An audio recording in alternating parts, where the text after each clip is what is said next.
திமுக உத்தேச பட்டியல அடுத்து நம்ம பார்க்க இருக்க மாவட்டமானது கடலூர். கடலூர்ல ஃபர்ஸ்ட் பாத்தீங்கன்னா புவனகிரி. இதுல திமுக சார்ந்த நபர் வந்து துரை சரவணன். அலைன்ஸோட பெர்ஃபார்மன்ஸ் அங்க ஸ்ட்ராங்கா இல்லாதனால லாஸ்ட் டைம் அந்த இடத்துல தோத்தாரு. இந்த 2026 பொறுத்த வரைக்கும் பாத்தீங்கன்னா திரும்பவும் இவருக்கு வாய்ப்பு இருக்கா அப்படின்னு பார்க்கும்போது உள்ளபடியே சரவணன் துரை அவர்களுக்கு தான் வாய்ப்புகள் அதிகமா இருக்கு போட்டியிட. ஆனால் இது வந்து உத்தேசம் மட்டுமே தவிர சரவணன் துரை அவர்களுக்கு வாய்ப்புகள் இந்த தடவை இருக்கு. அடுத்தபடியா வந்து காட்டுமன்னார் கோயில். இந்த காட்டுமன்னார் கோயில் நம்ம எல்லாருக்கும் தெரிஞ்ச விஷயம். காட்டுமன்னார் கோயில் வந்து விடுதலை சிறுத்தைகளோட ஒரு பக்காவான பெல்ட்னு சொல்லலாம். அந்த இடத்துல சிந்தனை செல்வன்ற நபர் வந்து கிட்டத்தட்ட 49% லீட் பண்ணாரு. அதுல 2021 பாத்தீங்கன்னா 86,056 ஓட்டுகள் பெற்றிருந்தாரு. இவர் தான் போட்டியிடுவார் என்று திமுக கூட்டணி சார்ந்த நபர்கள் மூலம் கேள்விப்பட்டோம். அடுத்தபடியா வந்து பாத்தீங்கன்னா சிதம்பரம். இந்த சிதம்பரம் தொகுதியை பொறுத்த வரைக்கும் பாத்தீங்கன்னா முதல்ல சொன்ன மாதிரி தான் சூழல் வச்சு பார்க்கும்போது சிதம்பரத்துல திரும்ப இந்தியன் யூனியன் முஸ்லீம் லீக் நபர்கள் வாய்ப்பு கொடுத்தால் இந்த முறை அங்க அந்த சிதம்பரம் பெல்ட்ல வெற்றி பெறுவது திமுகவுக்கு கடினம் என்று சொல்லலாம். அடுத்தபடியா பண்ருட்டி பொறுத்த வரைக்கும் பாத்தீங்கன்னா நம்ம ஆல்ரெடி தெரிந்த நபர், உலகத்துக்கே பரிட்சமான நபர், தமிழ் வாழ்வுரிமை கட்சியை சேர்ந்த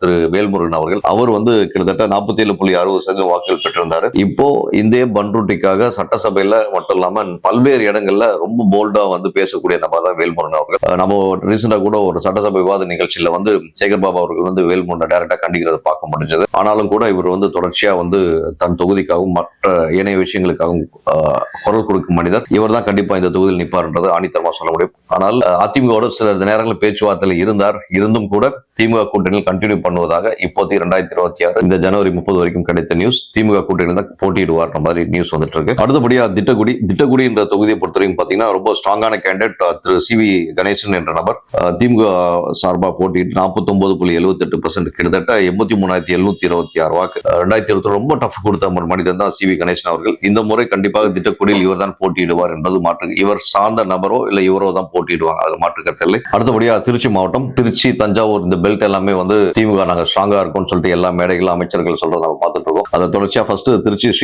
ஸ்ரீரங்கம் பொறுத்த வரைக்கும் இந்த இடத்துல இவரை தவிர்த்து வேற யாரும் போட்டிடுவாங்களா அப்படின்னு பார்க்கும்போது கூட்டணி கட்சிகள் அப்கோர்ஸ் கேட்டுட்டு இருக்காங்க. ஆனால் பழனியாண்டி லெவல் அவளுக்கு ஒரு செல்வாக்கு இருக்கான்னு பார்த்தா கண்டிப்பா யாருக்கும் கிடையாது அந்த இடத்துல. திருச்சி என்னாலே தெரியும் நம்ம எல்லாருக்கும் K N. Nehru, the biggest star of DMK அப்படின்னு சொல்லலாம். ரீசெண்டா கூட அவர் மேல பல்வேறு வழக்குகளும் இடி முதல் கொண்டு அவர் மேல கேஸ் போல டிஜிபிக்கு எல்லாம் வந்து அமைச்சிருந்தாங்க. அதோட தொடர்ச்சியா பாத்தீங்கன்னா கே.என். நேரு அவர்கள் இந்த திருச்சி என்றாலே அவர் தான் போட்டிடுவார்.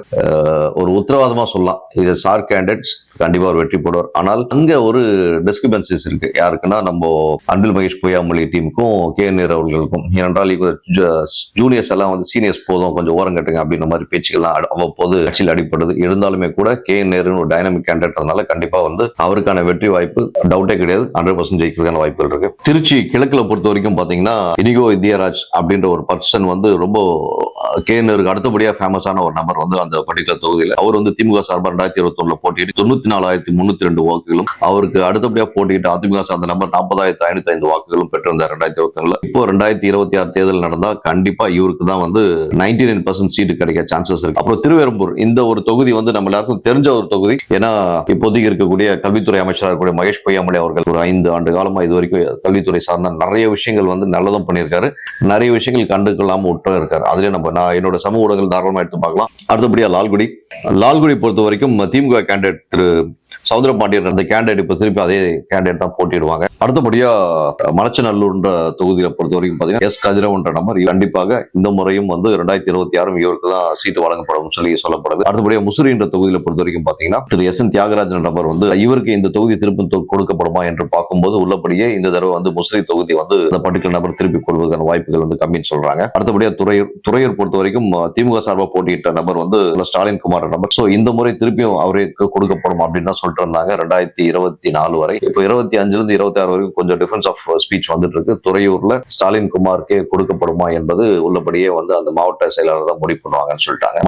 மணப்பாறை பொறுத்த வரைக்கும் பாத்தீங்கன்னா அப்துல் 2026 திரும்ப இவருக்கு தான் கொடுக்க வாய்ப்புகள் வந்து எல்லாரும் சொல்றாங்க. ஆனாலும் அதிமுக வந்து டஃப்பான சில விஷயங்கள் நகர்வுகள் நடந்துட்டு இருக்கிறதுனால மணப்பாறையில கேண்டிடேட் மாத்துறதுக்கான சான்சஸ் இருக்கு. திருநெல்வேலி பொறுத்த வரைக்கும் வந்து ஒரு பர்டிகுலர் மனிதரோட கோட்டை என்று சொல்லலாம். 2026 பிரதிபலிக்கும் அப்படின்னு பாத்தீங்கன்னா உள்ளபடியே 100% வாய்ப்புகள் கிடையாது. நயினார் நாகேந்திரன் அவர்கள் கோட்டையாக செயல்பட்டு கொண்டிருக்கிறது திருநெல்வேலி மாவட்டம்.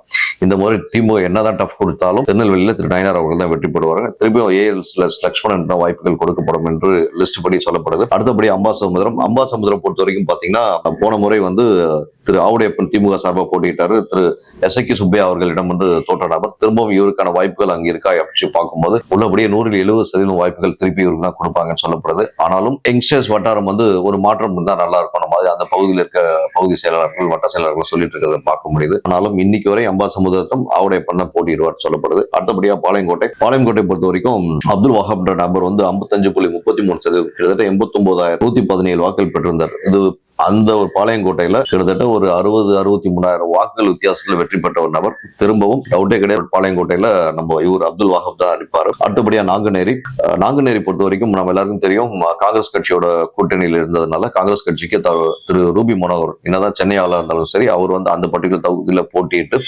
கிட்டத்தட்ட 75,902 வாக்குகள் பெற்றிருந்தாரு.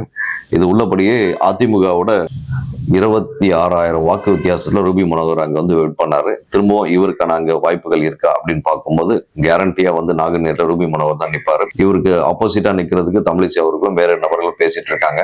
ஏன்னா தமிழிசை தமிழ்நாட்டுல ஒரு 2-3 தொகுதியில கிடைச்சா நல்லா இருக்கும் எதிர்பார்க்கறாங்க. ஸோ அவங்க நாங்குநேரியும் எதிர்பார்ப்புல இருக்கு. சப்போஸ் ரூபி மனோகரன் தமிழிசை எதிராக நின்னாருன்னா கேரண்டியா ரூபி மனோகர் வெல்வதற்கான வாய்ப்புகள் இருக்கு. அடுத்தபடியா வந்து ராதாபுரம் தொகுதியை பொறுத்த வரைக்கும் நம்ம தமிழ்நாட்டோட சபாநாயகர் திரு அப்பா அவர்கள், சங்கரன் கோயில் பொறுத்த வரைக்கும் திமுக கேண்டிடேட் ராசா என்ற நபர் வந்து திரும்ப இவருக்கு வந்து கொடுத்தா நல்லா இருக்கும் மாதிரி அங்க பகுதி மக்கள் வந்து சொல்லல, அவங்க கட்சிக்காரங்க தான் சொல்லிட்டு இருக்காங்க. அந்த பகுதி மக்கள் தயவு செய்து இவரை திருப்பி போட்டுறாதீங்கன்னு சொல்லிட்டு திமுக கட்சியில இருக்கக்கூடிய கட்சி நபர்களே வந்து சொல்றதை நம்ம பார்க்க முடியுது.